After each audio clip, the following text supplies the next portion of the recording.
Good evening. Welcome to the ShadowTrader video weekly for Sunday, February 12th, 2012. Kicking off, we're going to be talking about open, high, low, and close of daily bars and the relationship of the open and the high and the low and the close of the day, which is important because Friday's action in the market was our first sell-off day in quite a while, and you can see here on the SPX chart, you see how we moved down. But one of the ways that I use to judge the strength of a move is to look at the OHLC. And for instance, you don't see it as clearly on this index chart, but if you look at the SPY chart on the 15-minute, right, we can clearly see that the market actually closed higher than its open. So that's the first reference point, is to say, was the close higher or lower than the open? And that tells you just how bearish or bullish it was. And we can clearly see here that the open in the SPY was 134.16, but the close was 134.37. So that is important, is that we did not close below the open. We actually closed above the open. That means that overall you have to give the edge to the bulls.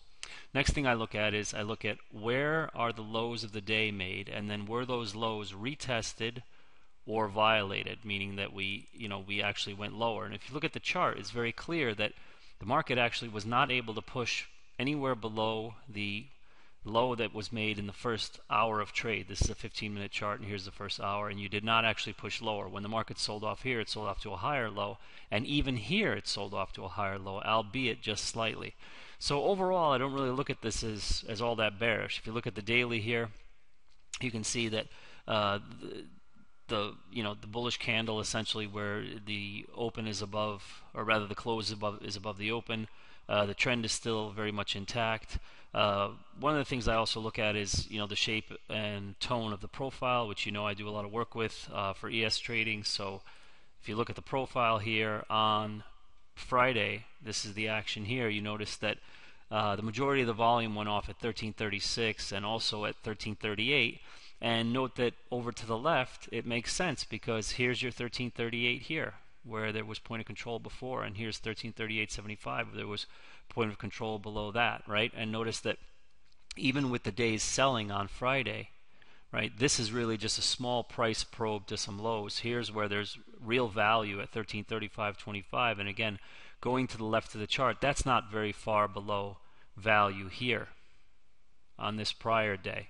So overall, I just want to keep things in perspective. I'm not trying to be overly bullish or anything like that. I just want to show you that you want to look at charts very, very objectively and use, first of all, a simple thing such as open, high, low, close to tell yourself how bearish the day was. This day that we experienced on Friday, the majority of the move happened in the gap, and once that overnight selling was over, it's very clear that the market really wasn't able to move much lower. So that's important. So we could see this gap fill on Monday. There's possibility of that. Obviously, the reference point of Friday's lows is going to be important. You keep an eye on that on Monday as you're trading. And then your next reference point is probably going to be this 20 MA here, which is going to tie in, I believe, with your trend line here. No, actually, that's lower. So that's actually much, much lower. So this trend line actually is not going to come into play for a while. It's going to be this 20 MA area here. You can see that last time we pulled back, the 20 MA supported really well. So as I always say, just keep it simple, OHLC, be objective, etc. All right, let's take a look at what gold is doing. I don't have the GC contract up, but we can look at the GLD ETF. I was tweeting a gold buy right in this area as we pulled into the trend line. Hopefully you guys checked that out and made a quick pop there. Since then, we've now lost the trend line. I don't think this is all that bearish because gold can do this. As we know, gold trades kind of funky.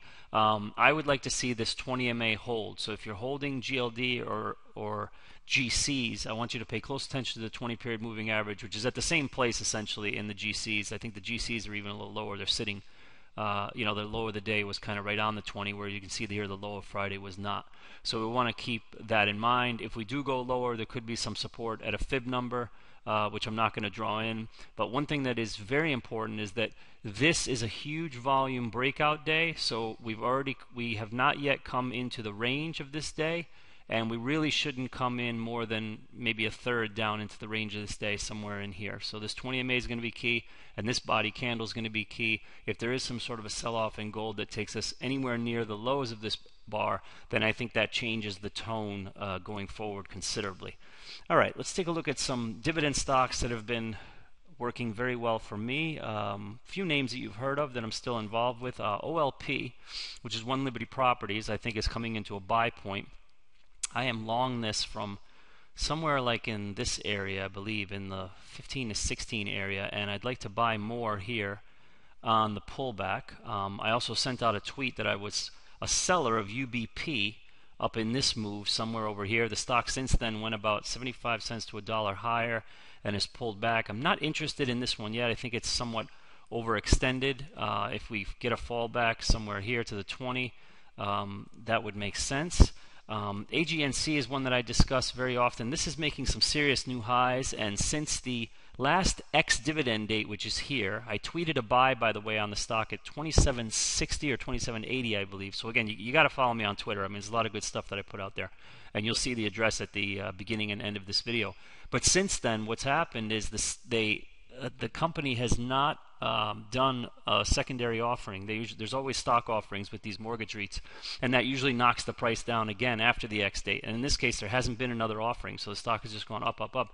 The next X date, which will be another buy point, will be sometime in March. So you can check the website here under American Capital Agency Corp. And I don't know the exact date, but it's in March. But if you want to get in on this action, they actually lowered their dividend recently from $1.40 to $1.25, and surprisingly enough, the stock didn't budge on that news. So it's fine, and it will trade down at some point in March, $1.25, and that will be another buy point. So enjoy.